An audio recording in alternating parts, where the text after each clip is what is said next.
Shri Chaitanya Saraswat ki jai, Hari Seva Grinda ki jai, Hari Nam Sankirtan ki jai. Time or payment. Alright, so here we are, Sunday morning, in our Shri Chaitanya Saraswat Mat. And last night, was Lakshmi Kanti supposed to arrive? Yeah, but she's coming today. She's okay. Messages saying, no, we're coming today. Okay. They're coming just to visit? No, I think Krishna Kishore is going to help in the altar or in the kitchen. Oh, I see. And Lakshmi is going to Spain.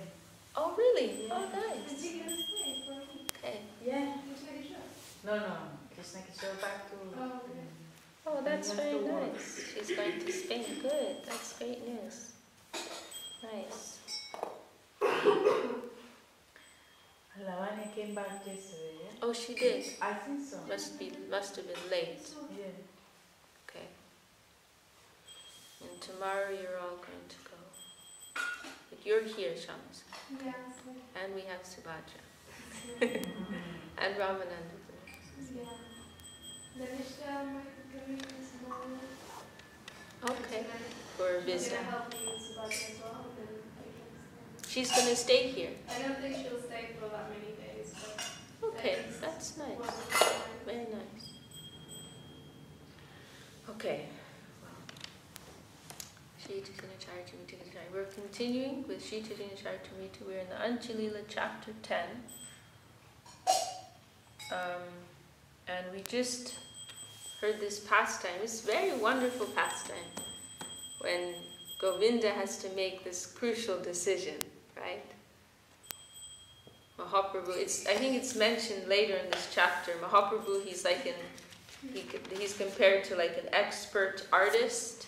He's always trying to like engineer situations that will reveal the glory of his devotees.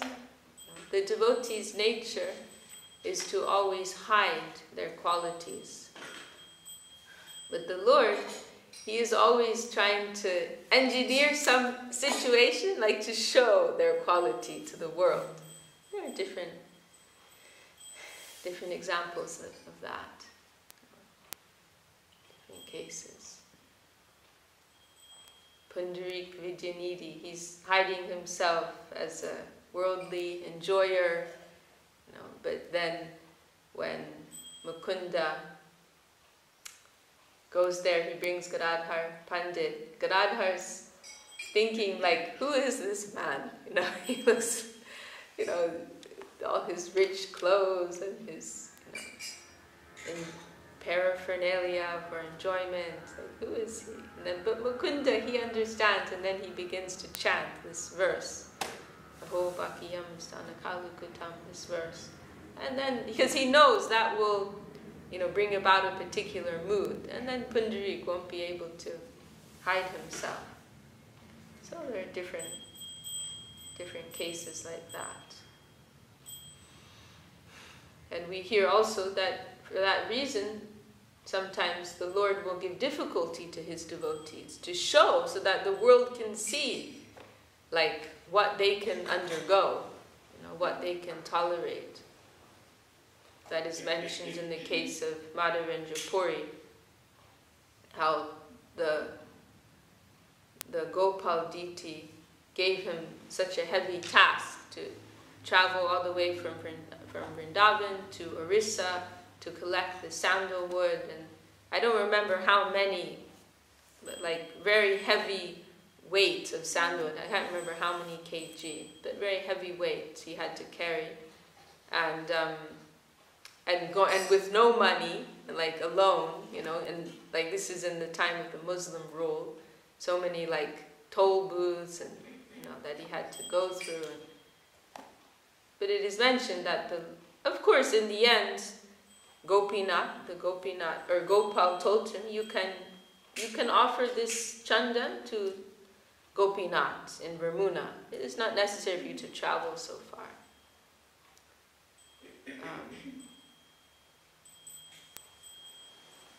So, but the point is was to show, what type of, he was ready to do anything for the sake of the Lord.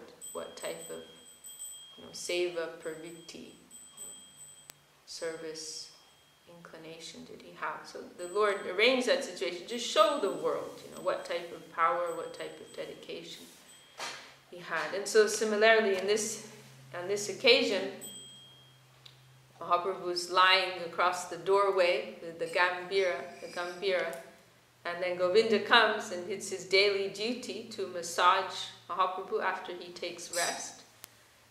And after he takes prasadam, when he's taking rest.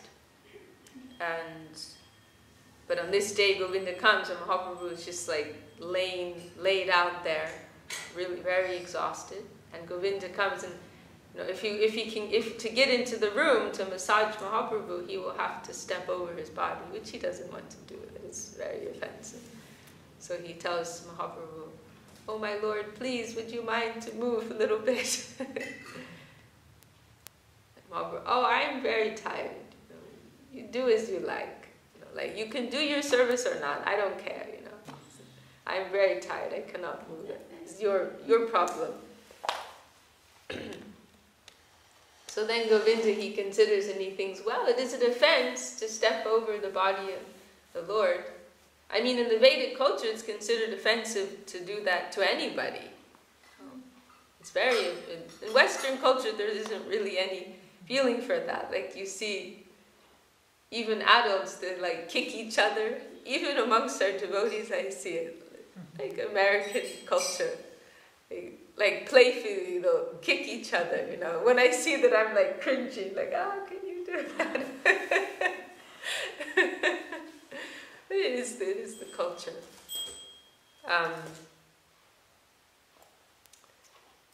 But in the Vedic culture, that is very offensive. Your feet is the lowest part of your existing. It's the most inauspicious part of yourself, and you are touching somebody else with that. So what to speak of the Lord himself? What to speak of a Vaishnava, and what to speak of the Lord himself? It is inconceivable. So this is a serious dilemma that he's facing. But he decides, this is an offense, but I have to do my service, I have to do.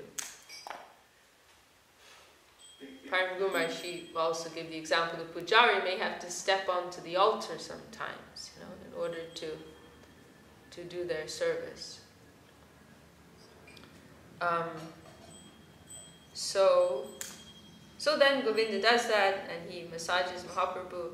And then normally when he finishes, he leaves to take prasadam, right, himself. But on this occasion, he just sits there, because he doesn't want to step over Mahaprabhu, right? So then Mahaprabhu, he rises, he wakes up. What are you doing here? Why are you still here? Oh, well, my Lord, I didn't want to cross over you. Well, how did you come in? Well, I had to step over you. For your service, I'm ready to go to hell. I'm ready to commit offenses. But for my own satisfaction, for my own personal pleasure, I can never do that. So this is a very beautiful pastime, very instructive.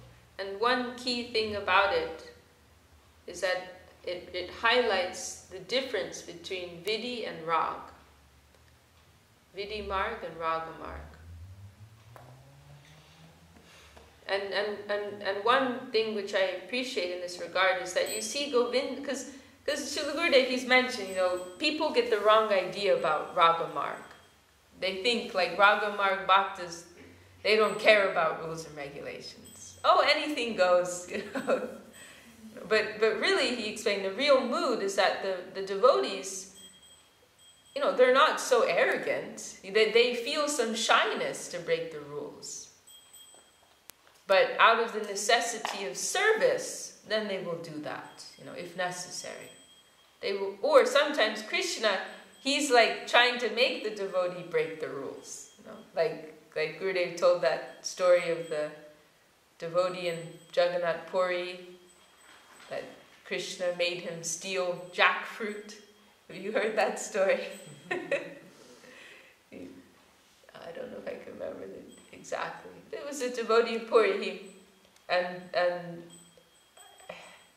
was a deity of Krishna, I think, who was told him he wanted this jackfruit from a tree, but that tree was in in another person's garden, maybe a neighbor or something, and so he was, he had to do it because Krishna told him. So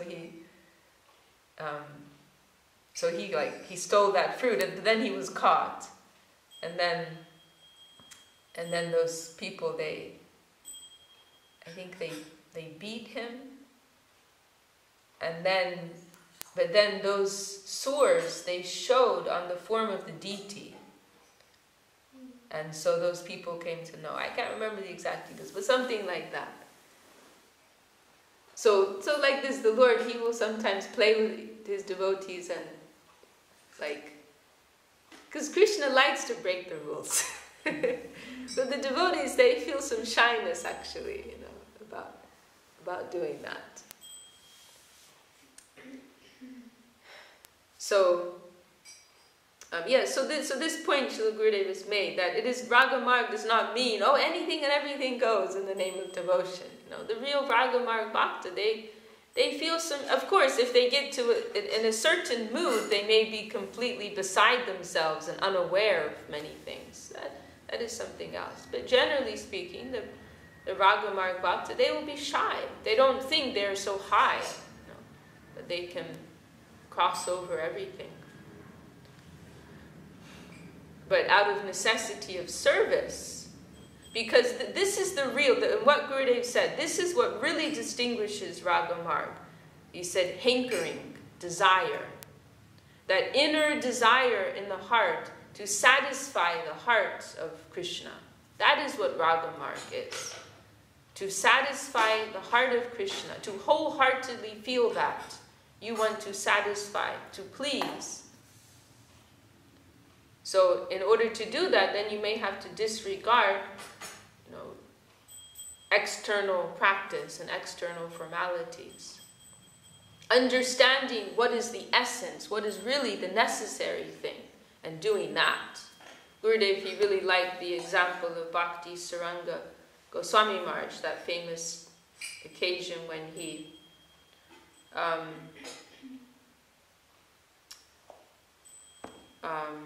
he was preaching maybe in Kashmir with a group, and there weren't any Vaishnav homes nearby they could stay with. There was nobody around, so they took their meal at some restaurant, and the food wasn't completely pure by Vedic standards. Some onions there, and the group here, sannyasis, brahmacharis, they're taking that, and then somebody sees some onions. Oh, there's some onions in this food, And the Gaudiya Math was Srila Saraswati Thakur was very strict, Very strict about, even I've heard carrots they wouldn't eat, beetroot they wouldn't eat. I mean, they had very strict standards. So what to speak of onions or garlic? So somebody made some comment, there's onions here, and Goswami Maharaj, he said, you are seeing onions, I'm seeing Mahaprasad. This was his spirit. Because he felt we're coming to serve Mahaprabhu, and we don't have anywhere else to go to eat. We don't have anything else. So we will see that Mahaprabhu has supplied this for us. So this is prasada. Prasada means what is descending from above. That is prasada.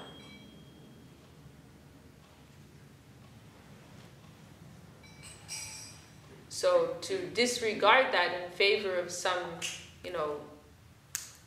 external consideration, some scriptural consideration scriptural consideration is good, but we have to understand the essence, what is the real purpose, and then know when to apply and when not to apply. So Gurudev liked that example very much. This is the spirit of Raga Bhakti, understanding, what is the real purpose, what is the real essence. So Srila Saraswati Thakur adjusting the observance of Ekadashi. It is not that, according to scripture, we fast the whole day. But Saraswati Thakur's understanding, what is the real purpose of Ekadashi? Is it just to fast? Is it just to do some austerity? We are not interested in austerity in and of itself. If it is connected to devotion, then it has value. So understanding the real purpose of Ekadashi is to satisfy Krishna. On this day, Krishna needs more. Understanding that inner purpose, then he made the adjustment. If we fast all day, we'll become incapacitated for service. We won't be able to do any service. So we will do half-day fast. Fast until noon, then we will take anukalpa. Simple prasad.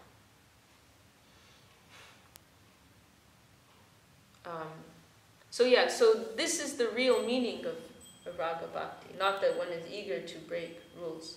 One nice example that Gurudev gave himself, which I thought was very helpful, and he said if somebody needs to take say somebody's in Calcutta, they need to get to Navadvip for some service, and they have to catch a train, and they have to catch a train at a certain time. And if they don't catch that train, it's going to be a problem for them to fulfill the service. And so they get to the station, but they're running late, and they don't have time to stop to buy a ticket.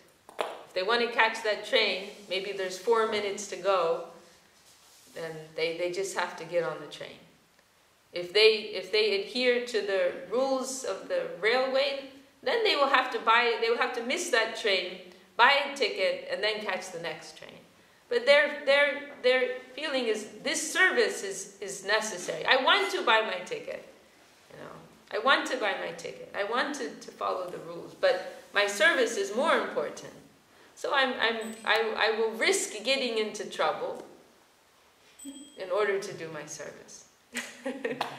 Maybe the ticket inspector will come on the train, maybe not, but I'm ready to face the consequences. And those consequences may come, but the devotee is ready to face that.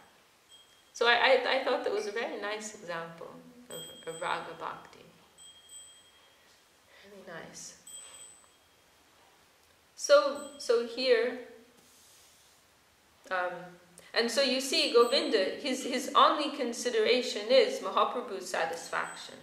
So he's breaking the rules for Mahaprabhu's satisfaction, but he will not break the rules for himself. And one thing that struck me also about this pastime is that, because we were talking about this the other day, we've been given, our principle is Yukta Vairagya, right? Renunciation in devotion. That we are utilizing everything in the environment for Krishna service. This is our principle. We are not rejecting everything, we are including everything in Krishna service. All paraphernalia, all beauty, all wealth, everything can be used in Krishna service. This is our principle, right? But see, the thing here is it's very easy to take advantage of that, right? In the name of Yukta Vairagya, to take advantage of some facility or some comfort, really for our own satisfaction or our own, personal gain or benefit or comfort. It's very easy to go down that road. Oh, this is Yukta Vairagya. I don't know if we need to go into it. But there's so many things we can indulge. I mean, if we enjoy some nice prasadam, that's okay, but don't pretend that you're on some divine platform, I'm eating all of these pakoras and this cake and this ice cream and I'm doing divine service. We're not pretending like that, right? This is a simple example. But the danger is if we're doing that and thinking this is something very high, And And so similarly, using facilities, we have so much facility, technology, and vehicles, and so on and so forth, but we will be comfort, but we will try to be careful to take just what is needed to maintain ourselves, to keep our minds peaceful.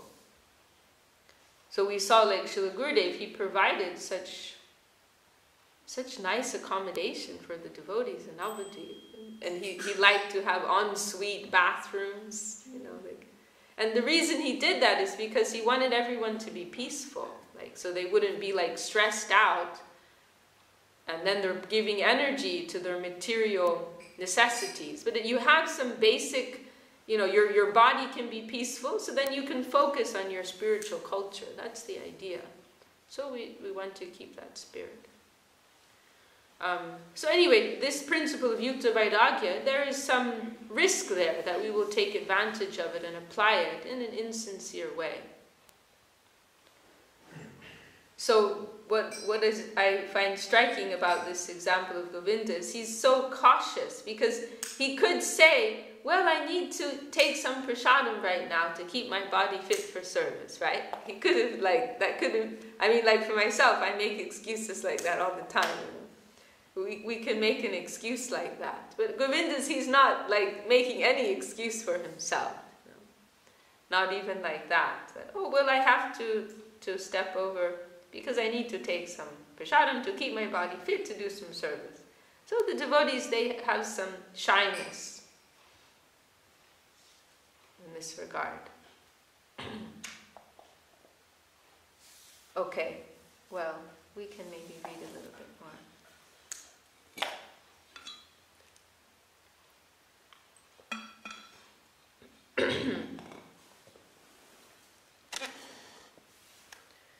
Let's see.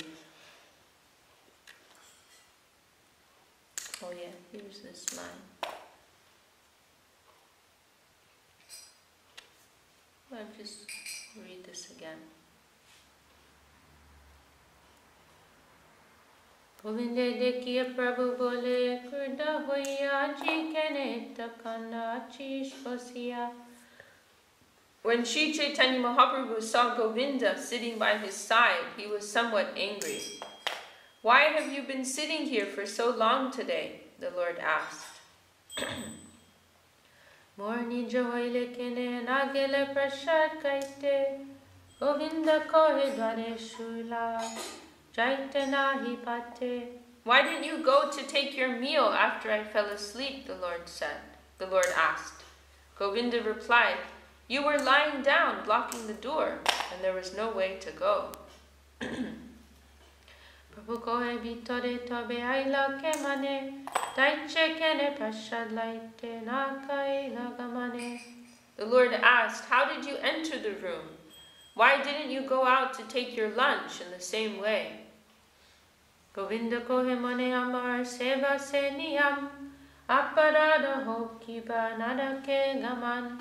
Govinda mentally replied, my duty is to serve, even if I have to commit offenses or go to hell. Sevalagi koti aparad nahi gani, swanimita aparada basebo mani.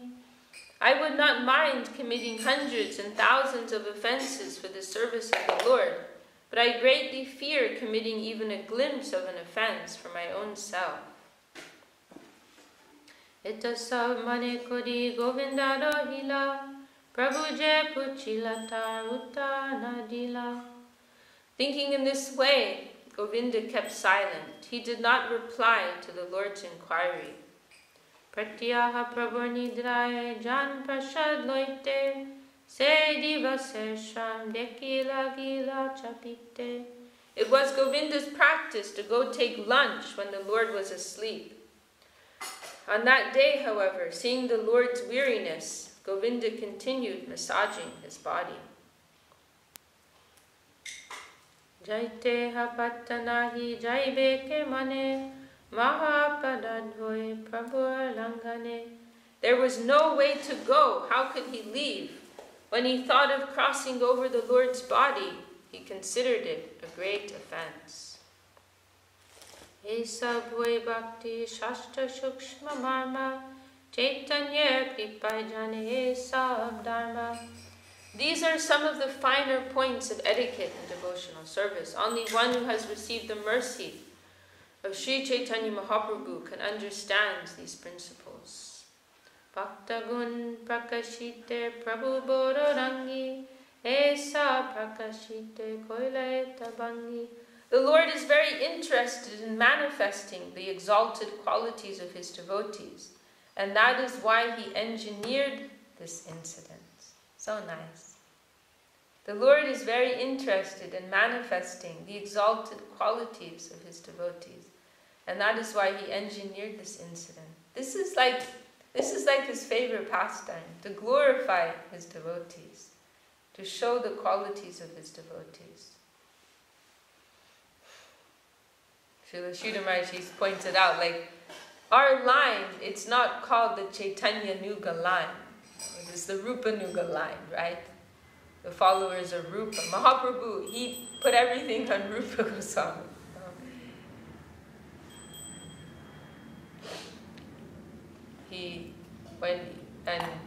And then there are also coming to mind, in special cases, he's putting his devotees on the seat of the speaker, and himself in the position of a student. His devotee in the position of the teacher, the instructor, and he himself is in the posing as the student, as the questioner. So there's the case of, most prominent case of Ramananda Rai, right? Where it's actually like, from any perspective, it's just like, you know, I mean, even like from a material perspective, it is like, looks so odd, because Mahaprabhu is a sannyasi. Mahaprabhu is a sannyasi, and Ramananda Rai, he's like a government guy. He works for the government. He's like a government minister, like a ruler. So, you know, it's like, you know, like some say like the Prime Minister of England or something. Like a sannyasi is asking them devotional questions, and like sincerely as a student. I mean, like, it doesn't make any sense, like, externally, you know. And you can, and Ramananda Rai, there's like some description when they first meet each other, Mahaprabhu and Ramananda Rai, you know, they like embrace each other. And that's already like inconceivable. Because normally sannyasis in this era are very strict. Like you see Mahaprabhu, he won't meet the king.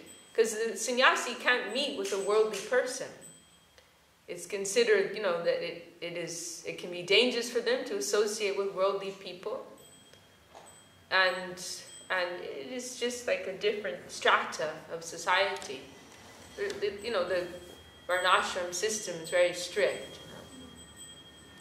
So it's not considered like the done thing for a sannyasi to meet with someone very involved in the material affairs. And also Ramananda Rai, he comes from a lower caste. I think the Kayasta caste, who are considered like Sudras in some parts of India. So when like Ramananda Rai, he's accompanied by like about 200 attendants, because he's a big man. And they're like astonished when they see Mahaprabhu and Ramananda like embracing each other and crying in ecstasy. You know, they're like, they just can't believe this, you know. And then afterwards, Mahaprabhu, he's posing in the position of the student, and he's inquiring from Ramananda. So like materially, it's astonishing, and then also spiritually, it is astonishing, wonderful, and charming. That the Lord himself is questioning his devotee. Why? To glorify his devotee. You know? And then later you see sometimes Mahaprabhu is referring to that conversation. Whatever I know, I learned from Ramananda Rai. You know, he knows more than me. I learned from him. You know? And when that Brahmin Pradyumna Mishra comes to him, then and asks him, tell me something about Krishna. The Mahaprabhu tells him, you go to Ramananda Rai, he knows much more than me. And then also you see in the case of Raghupati Upadhyay, when they meet in Prayag, Mahaprabhu is asking him, what is the supreme form of the Lord? What is the best age of the Lord? What is the best abode of the Lord? He wants to hear from him. It is very beautiful. The Lord's heart is so loving.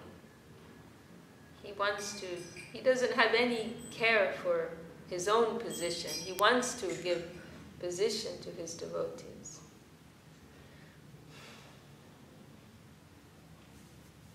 So very beautiful. Sankepe kohiloe parimunda nitya anjapiha gaijaha Chaitanya-caritamrta. Thus I have briefly described Sri Chaitanya Mahaprabhu's dancing in the hall of the Jagannath temple. The servants of Sri Chaitanya Mahaprabhu sing about this dancing even now. Hemata Mahaprabhu loyani jagan gundicha griher koila kalan marjam.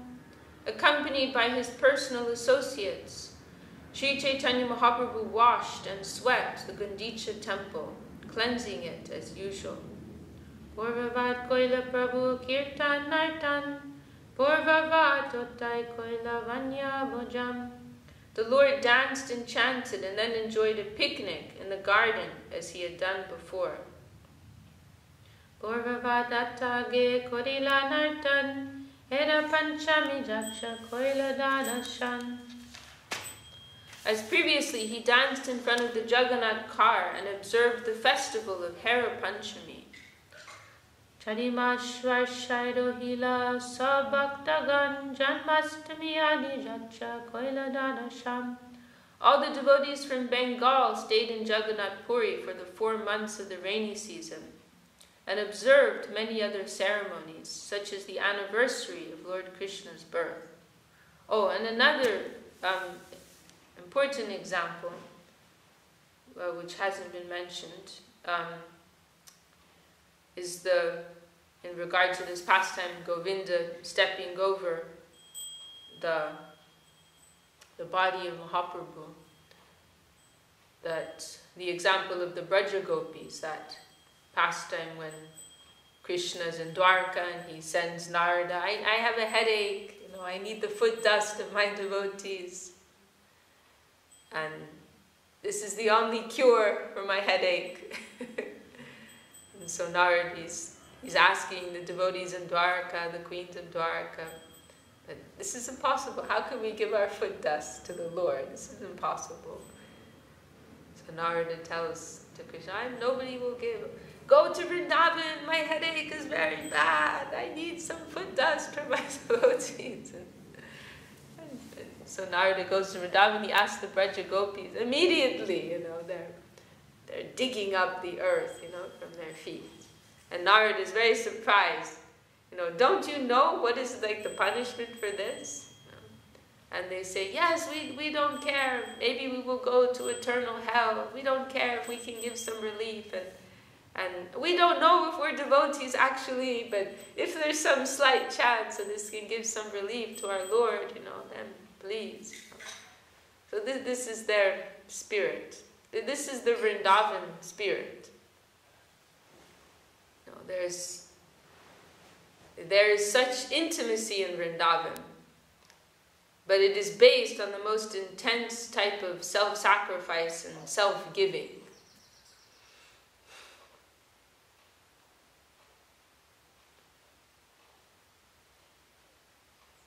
In actually too much adherence to rules, regulations, it shows some concern of one's own welfare, one's own gain. There's some consideration, what is right and wrong, what will be good for me, what will be bad for me. And of course, at our level, that's good, but in that higher level, that will be an obstruction, in the service of the Lord. Simply, my interest is one with my Lord's interest. Whatever is necessary for Him, I'm ready to do. And so apparently their dealings, they seem to be, very, very, very like irreverent. Like Param Guru Maharaj mentions, like the gopas, they're climbing on Krishna's shoulders, and they're wrestling with him, and they're defeating him, and there's looks like some irreverence is there. But he says, but it is based on the most intense spirit of self-giving, and each one of those sakas or gopas, they're ready to give up their life 1,000 times over for the slightest satisfaction of Krishna. That is their spirit. So that is this is the same mood of Govinda. There's no consideration of one's own, loss or gain. Only the satisfaction of the Lord.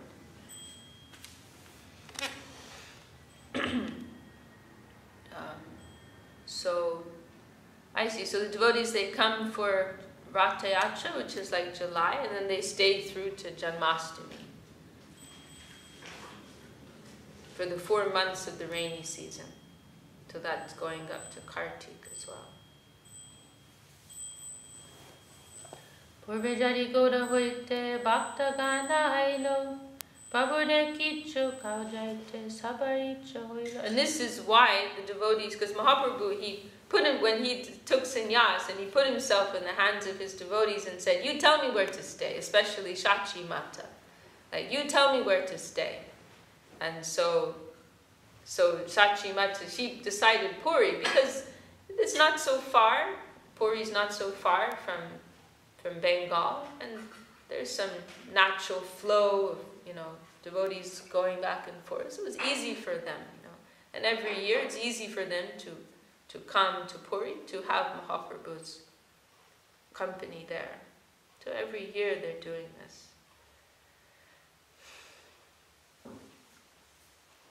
And we were spoiled because every year Gurudev would come to see us. It was our good fortune. So similarly, this is like the highlight of their year, the whole year round, looking forward to that.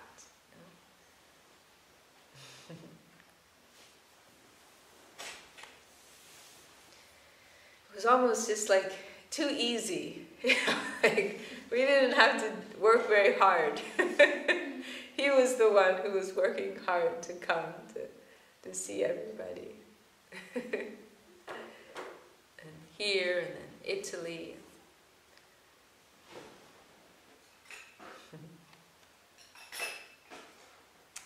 So formally, when all the devotees had arrived from Bengal, they all desired to give Sri Chaitanya Mahaprabhu something to eat. Oh,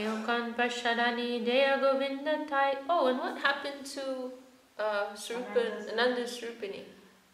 I think she's there, but maybe she's resting. Okay, she's going today, right? I think so. Okay, maybe she's tired. There's actually a few devotees in the building. There's 3 of us here, but there's quite a few in different corners. Everyone's tired. No problem.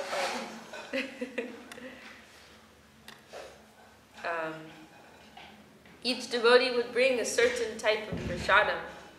He would entrust it to Govinda and request him, please arrange that the Lord will surely eat this prasadam.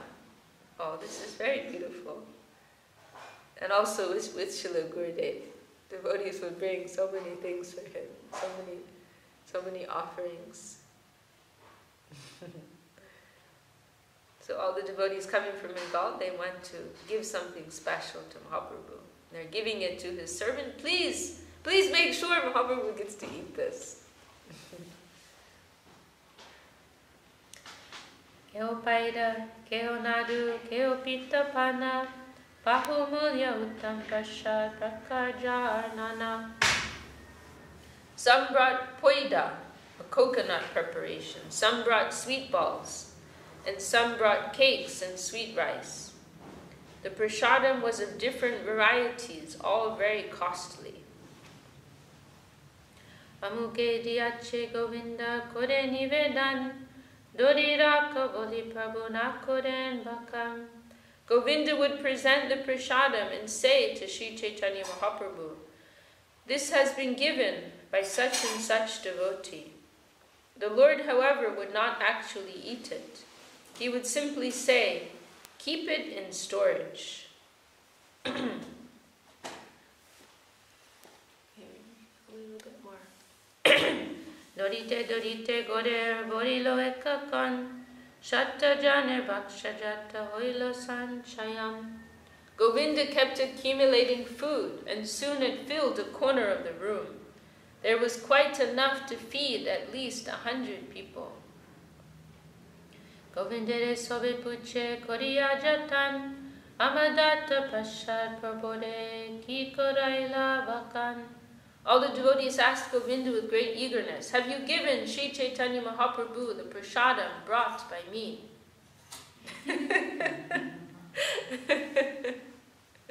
Very difficult position, the personal servant.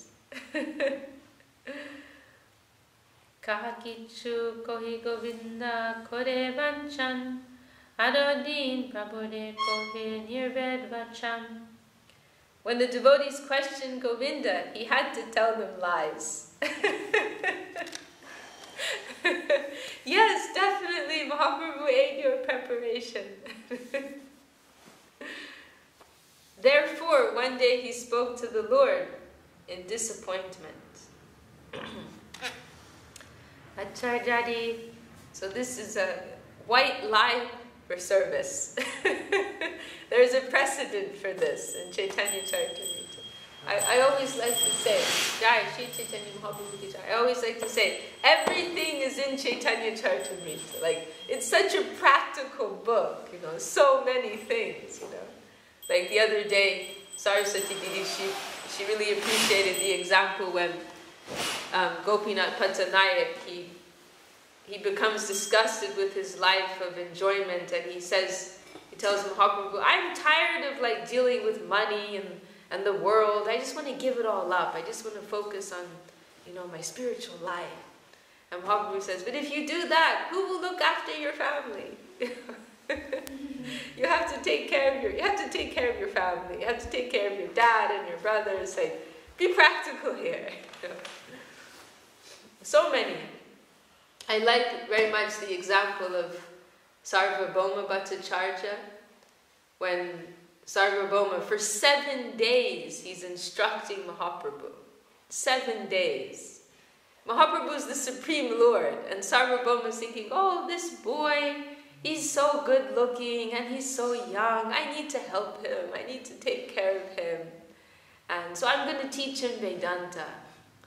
And he's giving him, you know, bogus explanations for 7 days. But Mahaprabhu is just sitting there quietly and hearing, just tolerating, affectionately tolerating. All he's seeing is, oh, Sarvabhauma cares about me. You know, Sarvabhauma, he's affectionate towards me. Oh, then I'm accepting that, you know. It's like, you know, like ourselves, sometimes we have to face situations like that. You know, somebody's trying to tell us something that we don't need to know, or we already know, or maybe it's just completely wrong, you know, and we get like really annoyed, like, just leave me alone. Like, I already know that, or no, you got that wrong, or, you know. But then I remember this, 7 days, Mahaprabhu was just hearing that quietly, and just accepting. He has affection for me. That's what he tells, because the devotees, they get really angry. Like, who is he? You know, Gopinath Acharya, he's really annoyed. Like, how can he tell you what to do? You're the Supreme Lord. But Mahaprabhu said, he has some affection for me. I appreciate that. You know? But it's a very helpful example. Because many things we have to face in our... If we want to be part of a mission, then we have to tolerate many things to accommodate, you know. we have to try and accommodate everybody. And by tolerance, by accommodation, harmony will increase. Harmony will increase. And the more that we can tolerate, the more and more number of persons we can accommodate, the more and more number of persons and voices can be included within this symphony, so to speak, in this orchestra. More and more persons can be utilized, engaged in that. If we can manage to affectionately tolerate, when necessary, and everybody can be used. That was Gurudev's spirit. Even somebody who seemed very useless, Gurudev would find something for them. There's one video of Gurudev talking about that. Actually, it's a very nice talk. It's in Calcutta, maybe, in the early years, and he's saying, he's saying I'm not really interested in traveling. Actually, he was saying, and he said, sometimes I'm thinking I will send somebody else instead of me. And he said, but I know I can do something that they can't do. And he said, I can harmonize like that. I was surprised. Normally Gurudev's not speaking about himself like that, but he was just saying very honestly, I know I have this ability. I can harmonize. I'm able to harmonize with people. Other people, they don't have that. I can send another preacher. They can preach, but I know they won't be able to harmonize the way that I can. So then I'm doing this. And Guru Maharaj gave me this service, so I'm doing it. And then he was saying, this is my nature. I want to include everyone. I want to harmonize with everyone. And then he was saying, there's one boy here who's staying in the temple, and everybody in the temple, they're saying he's useless. He can't do anything. He can't do this. He can't do that. But still, I'm keeping him, and I'm trying to think, how can we engage him? How can we utilize him in service? So that was Gurudev's nature.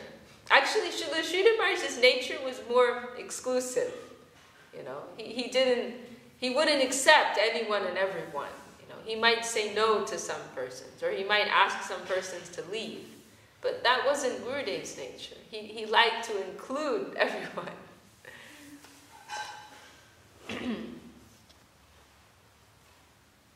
And even if the overall quality was compromised because of that,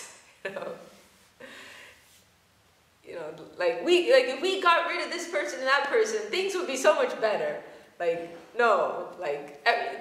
a part of our family. He said like this once. Somebody told Gurudev this manager, they're making so many problems. Things will work so much better if we get rid of them. And Gurudev, he was very unhappy to hear that. They're a part of our family, We have to accommodate. Because Gurudev's style was everybody's on their own spiritual journey. And everybody has to be able to go forward at their own pace. It's like a child. When a child is growing up, you have to allow the child to naturally develop. So if one of your children has some behavioral problem, and they're maybe mistreating a brother or sister, you can't say, okay, we're getting rid of you. No, you have to give time to that child. Even if that child is making a disturbance in the whole family, you have to accommodate that child and help that child to learn naturally the proper way. And recently I had a talk with one devotee who's known for being little scary. They have a reputation for being a little a heavy manager, and for years. And I was shocked. They opened their heart to me. This was last year, and they told me, I've blown out so many nice people. They just opened their heart up to me like that. They had some recognition. I made mistakes. Like now I'm getting older, I'm realizing I've made mistakes. I've blown out so many nice people. And I was just very impressed. I was thinking of Gurudev, like, this is why Gurudev was accepting this, because he's seeing the potential in the heart. And he's waiting for that to manifest of its own accord, and by the desire of that devotee, that devotee will feel, oh, I want to change, I want to improve. So we have to have that type of magnanimous spirit, if we want to continue in a united way, in an all-inclusive way where we can include everyone.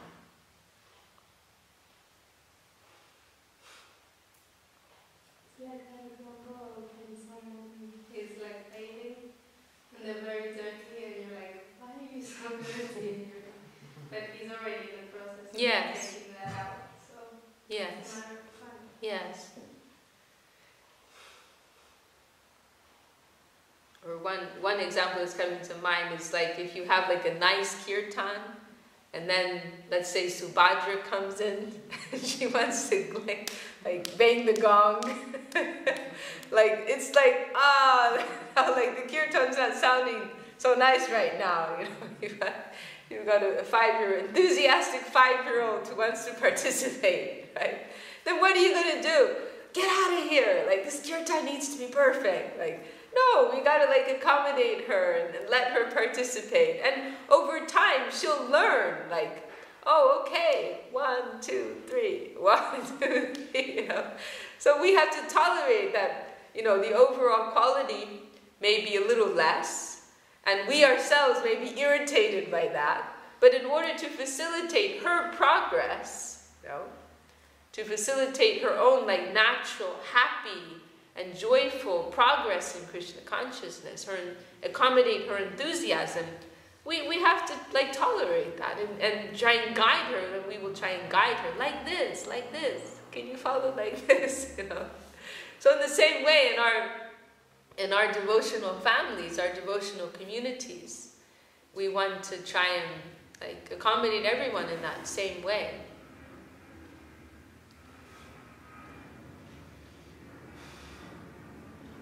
Any thoughts, Jayant? Yes. Jayanti's, I know she's thinking many things. She's been living in the mission for many years.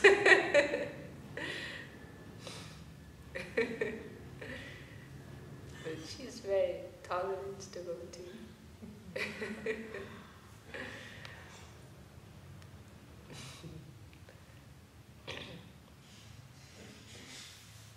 Well, maybe it's a good place to stop.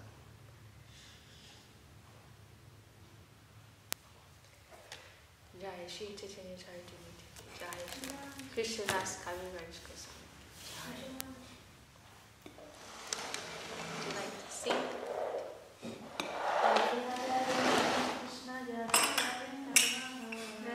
Hare Nama Krishna Jadavaya Nama.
Short chai. Devotees like to do these very long chais. Actually, after the arti is good, but the rest of the time I don't think it's necessary. Jai.